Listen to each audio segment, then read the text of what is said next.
Analyse af Egos hjemmeside.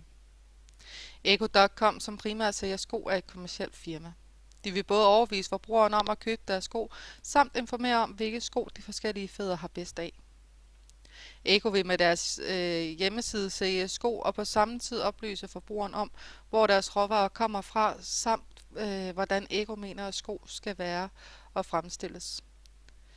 Ego lægger stor vægt på, at virksomheden er dansk, og de selv sørger for alt lige fra ko til sko. Hjemmesiden har skriftsprog med lange sætninger i neutral stil. Layoutet og grafikken er forskellige alt efter, hvor på hjemmesiden man er, men er alligevel holdt i samme stil. Der er billeder og tekstbokse, hvor man på alle siderne på Egos hjemmeside. Men ved de sko, der skal sælges, er der mere knald og liv i farverne, end når man klikker ind under virksomheden, hvor det er mere rolige, klassiske farver, som giver et indtryk af stil frem for sjov fest. Hovedindholdet er videoer og billeder af sko, hvordan fabrikken blev til, hvordan de fremstiller skoene, hvilke materialer de bruger til dem, og hvordan de sælges. Modtageren af Egos hjemmeside er alle, for alle kan gå i Egos sko. Alle lige fra babyer, tumlinger, børn, teenager, voksne og ældre. Ego rammer sådan set mest dem, der har en god indkomst, fordi at Egos sko er dyre. Hvis man skal sætte Minerva-modellen ind på Egos hjemmeside, så må det være det blå segment. For det blå segment, det står for at være materialistisk og moderne. Og man kan jo sagtens argumentere for, at Egos sko er materialistiske, eller at man er materialist, fordi man køber dyre sko, samtidig med at Ego laver laver flotte moderne sko. Ego har en træstruktur på deres hjemmeside. Det vil sige, at de har en eller flere hovedmenuer med flere undermenuer. Jeg har forsøgt at putte AIDA-modellen ind på Egos hjemmeside. Jeg har sagt, at A'et det er for børn. I'et er designet til nysgerrige sjæle. D'et er for, at mine børn, de skal også være nysgerrige udebørn. Og det sidste A, det er Ego, der også står for kvalitet. Et af en lille bid af en underside, som jeg har valgt, er der et stort billede, samt lidt tekst og en dejlig sommerstemning med børn, der hygger i haven. Hjemmesiden er nem at navigere rundt på, og man kan komme i kontakt med hovedkontoret, kundeservice og HR, Ego HR, som har underkategorierne Human Resources, Trainee Program and Student Program.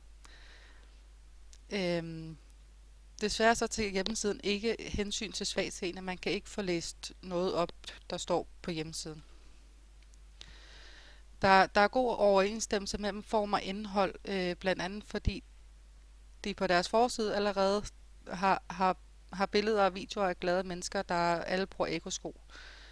Som sagt tidligere, så rammer Ego-sko desværre ikke sin målgruppe på grund af prisen, og det er jo ikke helt hensigtsmæssigt. Ego har en god platform for deres hjemmeside.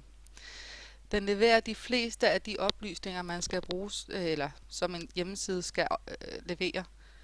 Man kan se de forskellige skomodeller, man kan kontakte Ego, man kan købe sko på deres hjemmeside, man kan se, hvor deres sko bliver forhandlet, og man kan få baggrunden for Ego at vide. Hjemmesiden er troværdig, fordi den fortæller meget om virksomheden, om virksomhedens begyndelse og har god info om sko til alle. Der er bløde farver og tekstbokse, og det er let at se de forskellige sko. Under salg er der selvfølgelig mange billeder, men ellers er der en fornuftig fordeling mellem billeder og tekst.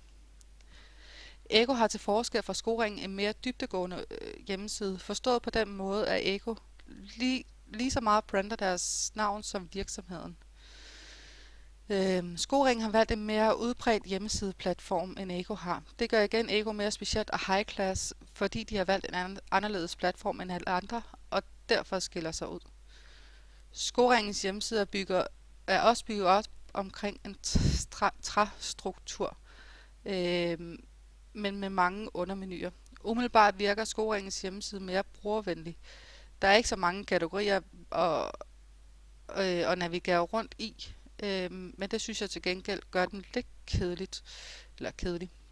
Det er en smule mere besværligt at købe sko på skosiden end på Ekos hjemmeside.